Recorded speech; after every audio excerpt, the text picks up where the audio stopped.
Everyone, welcome to जेनिक। Myself Lokesh Meena, your electrical faculty. और जैसा कि आप लोगों को पता है कि गेट 2021 के लिए एक्सपेक्टेड क्वेश्चन की सीरीज चल रही है, उसमें मैं आप लोगों के साथ नेटवर्क के क्वेश्चन डील कर रहा हूं एंड 24 क्वेश्चंस के वीडियो आप लोगों के पास आ चुके हैं। तो सबसे पहले जिन बच्चों ने 24 क्वेश्चन नहीं देखे हैं तो सबसे पहले वो जाके उन वीडियो को वॉच करें, क्योंकि वो क्वेश्चंस बहुत ज्यादा इंपॉर्टेंट है गेट 2021 के लिए। और यहां पे जो आज हम डील करने वाले हैं वो है क्वेश्चन नंबर 25। आप लोगों को पता है कि बेसिक के क्वेश्चन, थ्योरम के क्वेश्चन, टू पोर्ट के क्वेश्चंस एंड एसी सर्किट के क्वेश्चन में डील कर चुका हूं। जो अभी जो क्वेश्चन चल रहे हैं वो ट्रांजिएंट के चल रहे हैं, डीसी ट्रांजिएंट के, जो कि बहुत ज्यादा इंपॉर्टेंट है। ओके, तो विदाउट टाइम वेस्टिंग सोल्व करते हैं इसको।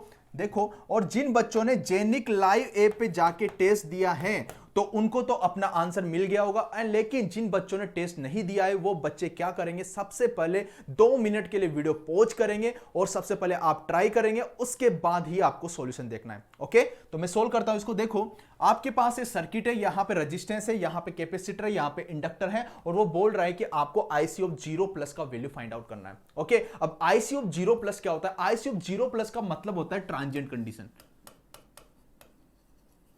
ट्रांजिएंट कंडीशन, ट्रांजिएंट कंडीशन मतलब क्या होता है कि जैसे कि आप जैसे बाइक स्टार्ट करते हो, तो बाइक जब स्टार्ट करते हो तो वो कौन सी कंडीशन होती है? वो होती है ट्रांजिएंट कंडीशन। और जब आप उसको कांस्टेंट स्पीड पे चलाते हो तो वो कौन सी कंडीशन होती है? वो स्टेडी स्टेट कंडीशन होती है। मतलब स्टार्ट करते वक्त जब आपने स्टार्ट किया उसको, तो जैसे ही कि कोई सी भी मशीन हो या बाइक हो या किसी की मैं बात करूं, तो कोई सा भी मशीन हो तो वो ऑपरेट किस पे होता है? ट्रांजिएंट पे होता है। उसके बाद वो ऑटोमेटिकली स्टेडी स्टेट कंडीशन में चला जाता है। ओके, तो ट्रांजिएंट का मतलब आपको समझ में आ गया, टी इक्वल्स टू 0+। जैसे कि आपके पास इनिशियल कंडीशन ये 0 है, इनिशियल कंडीशन ये 0 है। अगर मैं फॉरवर्ड डायरेक्शन में इधर जाता हूं तो ये 0+ कंडीशन, और अगर इधर जाता हूं तो 0- कंडीशन। ओके, मतलब आगे की ओर जा रहा हूं तो प्लस कंडीशन, और अगर पीछे की ओर जा रहा हूं तो 0- कंडीशन, और ये आपकी इनिशियल कंडीशन, जो instant condition. Okay, instant condition. अब यहां पे देखो कि आपके पास आरएलसी सर्किट है और आपसे आईसी ऑफ 0+ का वैल्यू पूछा है। ओके, तो यहां पे सबसे पहले आपको देखना क्या होता है ट्रांजिएंट सर्किट के अंदर, कि आपके पास t इक्वल टू 0 पे आपका जो स्विच का मूवमेंट कैसा है। ओके, क्या आपके पास जो इंडक्टर है, कैपेसिटर है, वो सोर्स के साथ कनेक्टेड है या नहीं कनेक्टेड है, वो विद सोर्स है या सोर्स फ्री है। तो आप देखोगे कि t इक्वल टू 0 पे आपका स्विच का मोमेंट क्लॉकवाइज है, तो मतलब RLC सोर्स के साथ कनेक्टेड है, तो मतलब ये विद सोर्स सर्किट है। कौन सा सर्किट है? विद सोर्स सर्किट है। तो विद सोर्स सर्किट है, तो यहां पे सबसे पहले आपको सोल्व करने के लिए t इक्वल टू 0- कंडीशन पे आप इसको सोल्व करोगे तो आपको भी पता चल गया कि t इक्वल टू 0 पे अगर स्विच का मूवमेंट क्लॉकवाइज डायरेक्शन में है तो t इक्वल टू 0- कंडीशन पे ये इस डायरेक्शन में मूवमेंट हो रहा होगा। मतलब इस कंडीशन पे आपके पास स्विच ओपन हो रहा होगा। तो यहां पे देखो, अगर इसी सर्किट को मैं रीड्रॉ करना चाहूंगा, यहां पे 6 वोल्टेज, यहां पे 2 ओम, एंड यहां पे आपके पास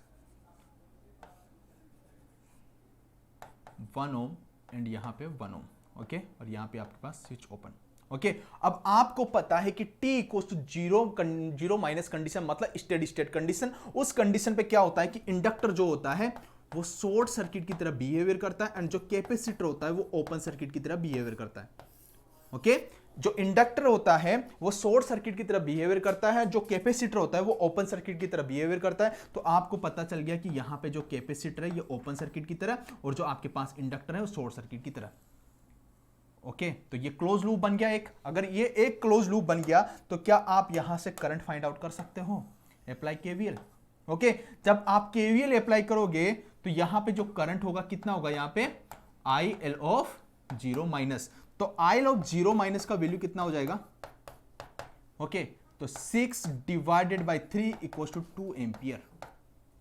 आपके पास IL ऑफ 0- कितना हो गया? 6 डिवाइडेड बाई 3 मतलब 2 एम्पियर। अगर मैं यहां पे VC ऑफ 0- की बात करूं तो VC ऑफ 0- कितना हो जाएगा आपके पास? देखो, VC ऑफ 0- मतलब इस रेजिस्टेंस का तो कोई मतलब निकलेगा नहीं। मतलब जो ये वोल्टेज है ये यहां का वोल्टेज और यहां का वोल्टेज है, मतलब इस 1 ओम के अक्रॉस का वोल्टेज है। अगर इस 1 ओम के अक्रॉस का वोल्टेज है तो VC ऑफ 0- इस रेजिस्टेंस के अंदर करंट कितना फ्लो हो रहा है? देखो, अब इस रेजिस्टेंस के अंदर कितना करंट फ्लो हो रहा है, आई ऑफ 0 माइनस मतलब 2 एम्पियर फ्लो हो रहा है, और 2 एम्पियर फ्लो हो रहा है तो रेजिस्टेंस इनटू करंट, तो रेजिस्टेंस का वैल्यू कितना है 1 इक्वल टू कितना हो गया 2 वोल्टेज।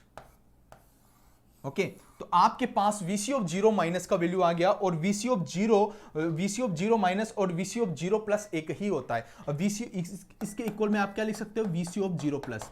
ये क्यों लिखा, क्योंकि आपको पता है कि जो आपके पास कैपेसिटर होता है वो won't allow sudden change in voltage. Okay तो ऐसे ही मैं क्या करता हूं, IL of 0 minus equal to क्या लिख देता हूं IL ऑफ 0 प्लस। ऐसा क्यों लिखा, क्योंकि जो आपके पास इंडक्टर होता है वो won't allow sudden change in current, ये कंडीशन सभी लोगों को पता होगी। ओके तो अब t equal to 0 plus condition पे हम इसको सोल्व करते हैं। देखो 0 प्लस कंडीशन मतलब ट्रांजिएंट कंडीशन। अब ट्रांजिएंट कंडीशन पे क्या होगा कि आपके पास जो कैपेसिटर होगा एक वोल्टेज सोर्स की तरह बिहेवियर करेगा, और जो आपके पास इंडक्टर होगा वो एक करंट सोर्स की तरह बिहेवियर करेगा, और उसका वैल्यू कितना होगा, जितना वैल्यू आपके पास IL ऑफ 0 माइनस का वैल्यू आया था वही आपके पास IL ऑफ 0 प्लस का वैल्यू होगा। ओके और जितना आपके पास VC ऑफ 0 माइनस का वैल्यू आया था वही आपके पास VC ऑफ 0 प्लस का वैल्यू होगा। तो इसी सर्किट को मैं यहां पे रीड्रॉ करता हूं। देखो सबसे पहले ये देखो कि t equal to 0 plus condition पे आपका जो स्विच का मूवमेंट कैसे होगा, क्योंकि आपको पता चल गया कि t इक्वल टू 0 माइनस में अगर ये ओपन हो रहा है तो t इक्वल टू 0 प्लस में ऐसे घूमेगा, अगर ऐसे घूमेगा तो मतलब ये क्लोज होगा, मतलब ये क्लोज हो जाएगा। तो देखो ये सर्किट मैंने यहां पे बना दिया, ये 2 ओम, ये 1 ओम, और यहां पे भी ये 1 ओम, और यहां पे ये क्लोज।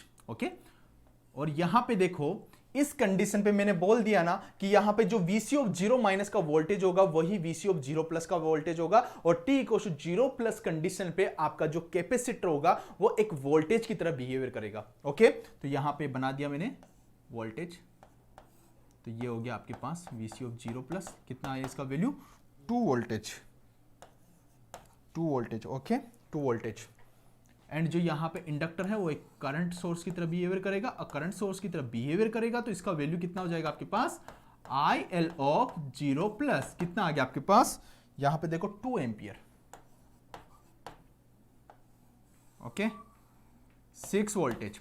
अब देखो कि आप यहां से आपसे पूछा क्या था, आपसे पूछा था IC ऑफ 0 प्लस, मतलब इसके अंदर कितना करंट फ्लो हो रहा है, मतलब ये करंट जो होगा ये क्या होगा आपके पास IC ऑफ 0 प्लस। ओके अब ये देखो कि आपके पास आपको ये जो दो रेजिस्टेंस हैं ये कैसे दिख रहे हैं, पैरेलल में दिख रहे हैं ना, ये तो एक सिंगल वायर है, बीच में जो है वो एक सिंगल वायर है, तो आप इसको क्या पैरेलल में 1 और 1 का पैरेलल कितना होगा 1 पैरेलल 1 मतलब 1/2 लिख सकते हो ना।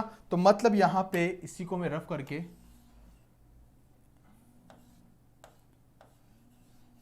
ओके तो इसको क्या करता हूं मैं, देखो यहां पे ये 2 ओम का रेजिस्टेंस, और यहां पे क्या करता हूं, यहां पे ये 1/2 का रेजिस्टेंस। अब ये आपके पास एक सिंपल सर्किट बन गया। अगर मैं इस 1/2 और आपको 2 ओम को भी हटाना चाहता हूं, इसका इक्विवेलेंट रेजिस्टेंस लिखना चाहता हूं, तो वो भी लिख सकते हो, क्योंकि आपके पास ये दोनों के दोनों किस में दिख रहे हैं आपको सीरीज में, मतलब 2 प्लस 1/2 मतलब 2.5, मतलब इसका मतलब 0.5 और ये 2 मतलब 2.5 हो जाएगा आपके पास। तो यहां पर लिख सकते हो, इसको मैं रफ कर देता हूं यहां से भी।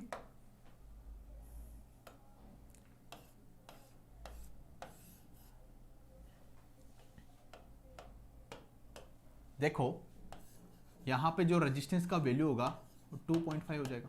ओके अब ये देखो कि आपको पता चल गया कि जो ये आपके पास करंट सोर्स है इसके अक्रॉस का वोल्टेज कितना है 2 वोल्टेज। तो मतलब आप बोल सकते हो कि यहां पे सभी का रिफरेंस सेम है, मतलब इसका यहां पे जो वोल्टेज होगा 2 वोल्टेज होगा, इसका भी रिफरेंस यहां पे, मतलब इसका रिफरेंस दोनों का सेम है। ओके अगर रेफरेंस सेम है तो आप यहां पे नोड एनालिसिस लगा सकते हो। नोड एनालिसिस लगा के आप इस ब्रांच के अंदर करंट फाइंड आउट कर सकते हो कि इस ब्रांच के अंदर कितना करंट फ्लो होगा, क्योंकि अगर हायर पोटेंशियल 6 वोल्टेज है एंड लोअर पोटेंशियल आपके पास 2 वोल्टेज है तो करंट का डायरेक्शन कैसे होगा, ऐसे होगा। तो मतलब इस ब्रांच के अंदर करंट बता सकते हो आप, इस करंट का वैल्यू बता सकते हो। तो इस करंट का वैल्यू कितना हो जाएगा आपके पास 6 माइनस 2 डिवाइडेड बाई 2.5, मतलब करंट इक्वल टू कितना हो जाएगा 40 divide by 25। Okay, 40 divide by 25 मतलब 5 से कट कर दो, 8/5। ओके, मतलब इसका वैल्यू कितना हो गया आपके पास, करंट का वैल्यू 8/5 यहां पे करंट फ्लो हो रहा है। ओके, मतलब इस ब्रांच में यहां तक आपके पास करंट का वैल्यू कितना है, 8/5। ओके, 8/5 मतलब कितना करंट है आपके पास, 8/5 कितना हो जाएगा आपके पास,